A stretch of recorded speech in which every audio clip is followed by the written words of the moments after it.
La grammaire libertaire que j'ai théorisée dans plusieurs travaux se rapporte aux grands principes de l'économie coopérative: un homme, une voix, indivisibilité du capital de l'entreprise coopérative, partage des bénéfices, limite dans les différences de salaire, rejet de la propriété privée et de la compétition comme principe économique.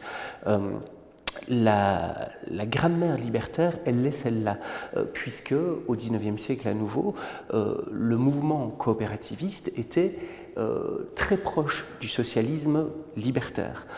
Ce socialisme libertaire-là, qui était défendu par Bakounine, par exemple, ou par Proudhon en France, dans l'internationale ouvrière, dans l'Organisation internationale des travailleurs, s'est opposé aux marxistes. Les marxistes voulaient d'abord prendre le pouvoir de l'État pour ensuite avoir la possibilité de réguler toute l'économie à partir du pouvoir de l'État.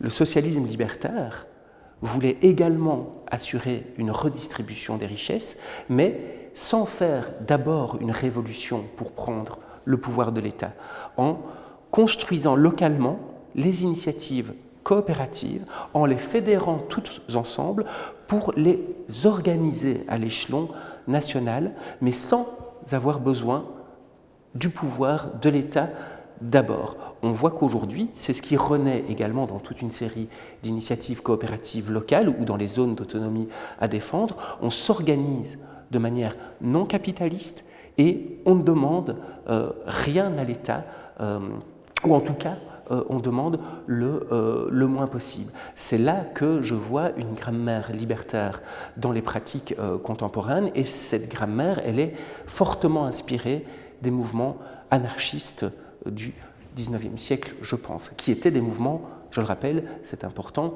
socialistes. On est bien du même côté de la barrière contre le capitalisme.